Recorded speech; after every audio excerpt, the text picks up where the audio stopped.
Good day, everyone. In previous video, section 1.1 of Griffiths Introduction to Quantum Mechanics, third edition, we learned that in classical mechanics, particles are determined, which means that we can provide the exact position, velocity, acceleration, momentum of particles. And any problems related to the classical mechanics, Newton's laws of motion can be applied. And we can provide, if given the potential energy, all the quantities can be provided in exact value, which means that we can provide the trajectory of the particle while moving as a function of time in definite position of the particle. Now, if the system is microscopic, atomic level, or molecular level, then Newton's law cannot be applied. And that problem belongs to quantum mechanics. In quantum mechanics, we cannot provide the exact position, momentum, velocity of the particle because it is indeterminacy, which means that we cannot provide. All we can do is to uh, give the probability of having that particle within the system, but we cannot provide the exact solution. So, to find the probability, we need to solve the Schrodinger equation. Solving the Schrodinger equation provides the wave function. The absolute difference of the wave function is the probability density, which means that it can provide the probability of the system having that particle. Now, aside from the probability, the expectation value, position, momentum, velocity, energy can be calculated also, which means that in quantum mechanics, the wave function played an important role. And that wave function can be solved coming from the Schrodinger equation. Now, in this video, this is 1.2 of the same book, the statistical interpretations. We will study about the statistical study or description of the system. Now, remember that if we have a wave that propagates in all space, or from negative infinite to positive infinite, it can be in two ways. It can be harmonic oscillations, so meaning it propagates in that space, and it can be non-harmonic oscillations. So when we say non-harmonic, it has a varying wavelength, varying wave number, and also varying uh, angular frequency. But in harmonic, the oscillation is periodic, which means it has the same propagation number and the same angular frequency. So if we analyze or describe the particles in quantum mechanics and we use the wave function, then we can say that the particle is all over the in over space. Now, in order to provide a description of this, we need to have the probability density.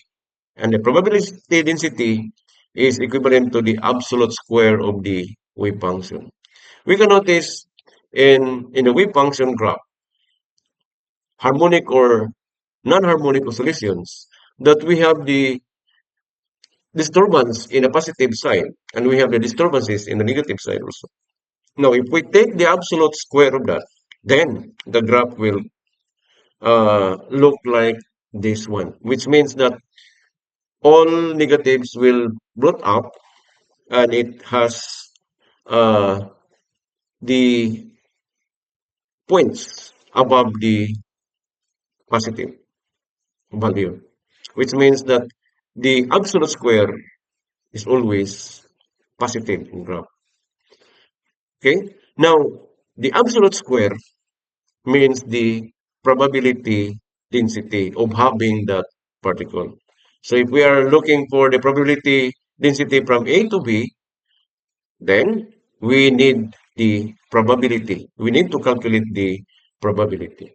So to calculate the probability coming from the probability density, then all you need to do is to take the integral of that particle from A to B in the x-axis, then the result is the probability of having that particle from A to B. So in this figure, from A to B, we can provide information about the particle, and it is in terms of probability. So the probability from A to B, this is with respect to time. So the integral from A to B, the absolute square of the wave function, is the probability of finding the particle between A and B at time t. Now, we call this as the Burns statistical interpretations, which means that the wave function itself cannot describe the particle, but the absolute square of that wave function is probability. Now, if we look for the 100% probability, then the limit should be extended up to from negative infinite to positive infinite. Now, in this case, we call this as the total probability. And we learned that the total probability is equivalent to 1, which means 100%. Okay, so if the limit is from negative infinite to positive infinite, then this is the probability of having the particles. All particles uh, are within that range. Of course, because the boundary is coming from negative infinite to positive infinite, which means that all particles was collected in that case. So the probability is 100%.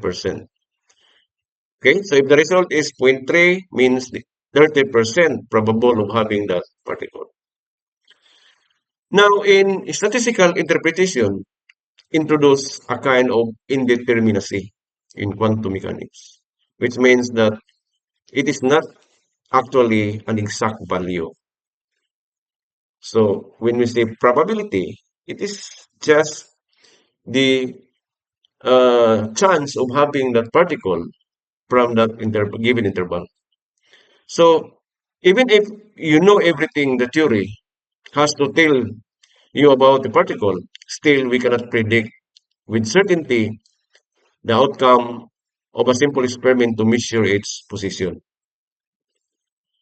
All quantum system has to offer statistical information about the possible results. So this indeterminacy has been profoundly disturbing the physicists and philosophers alike, and it is natural to wonder whether it is the fact of the nature or maybe a defect of theory, because everything is indeterminate. So with that, there are two questions arises. First question is, suppose we do measure the position of the particle and we find it to be at point C. So suppose the particle is uh, observed at point C. Question, where was the particle just before we made the experiment? Now, these questions has three answers from the three category of person during the time.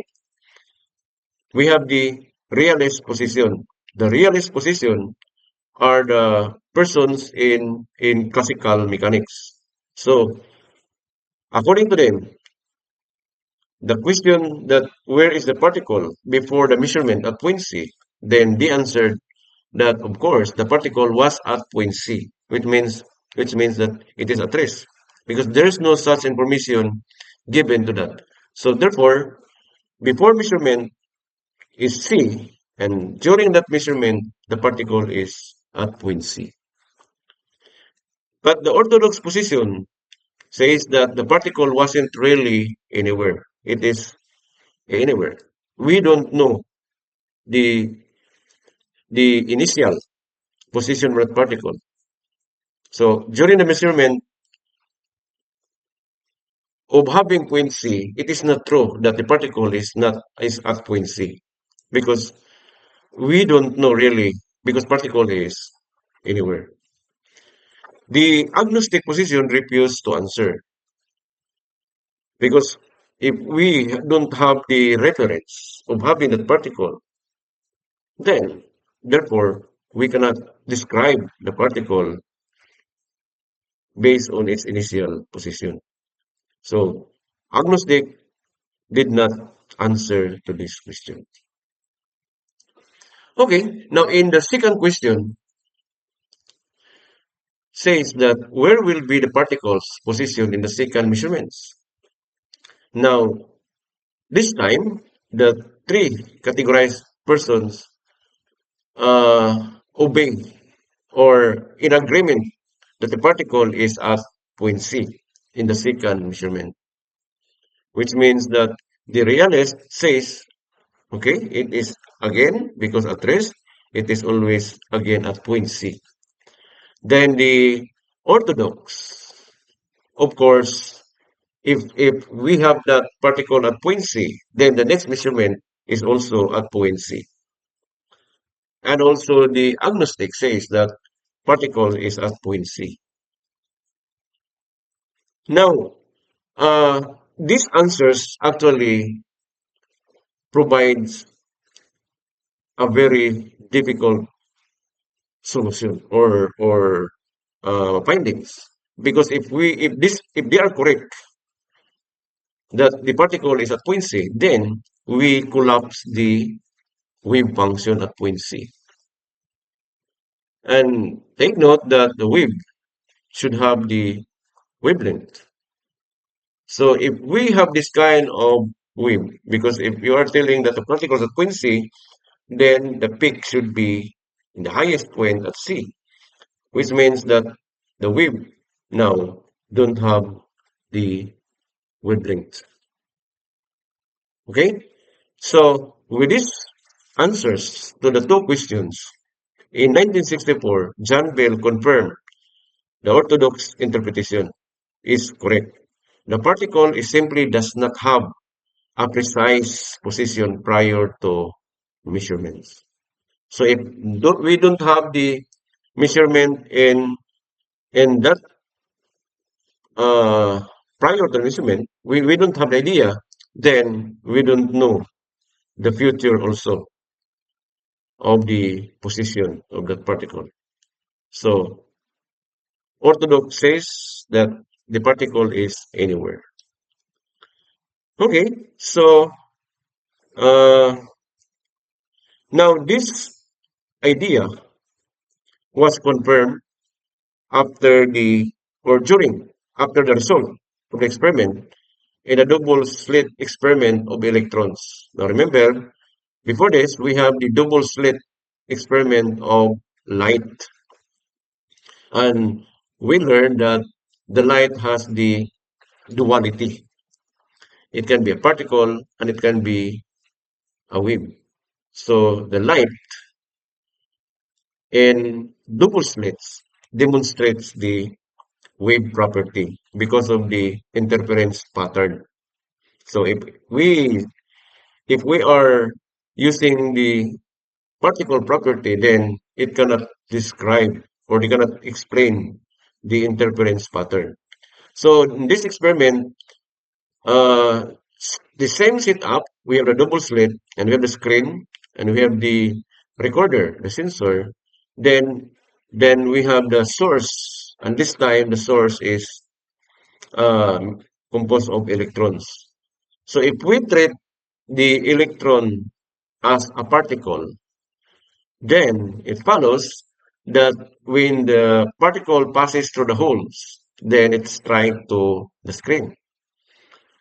And we identify the position of the electron particle. So if we extend this uh, all throughout, or if we wait for time for the results, then this is most likely the possible outcome of the experiment. Okay?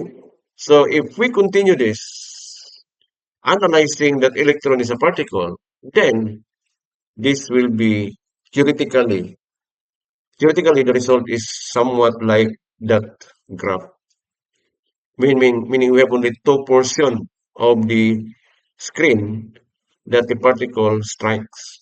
So therefore, accumulating that one, the particles at that point will provide this kind of graph. This is theoretical idea. Now, if we wait for 100,000 of electrons that pass through the holes in a double slit, then the experiment shows the interference pattern of electrons. Okay, which means that the particles, electrons and particle cannot explain this result of interference pattern. So therefore, the double slit experiment is not only for the light, but it is true to electrons. So we don't have exact position of the particle in that case. Instead, it can be a form of wave, and it has a wave function. So in 1,000 of electrons, this is the result of the graph. Okay? So in this experiment, it was confirmed that the quantum mechanics cannot predict the precise location of the spots.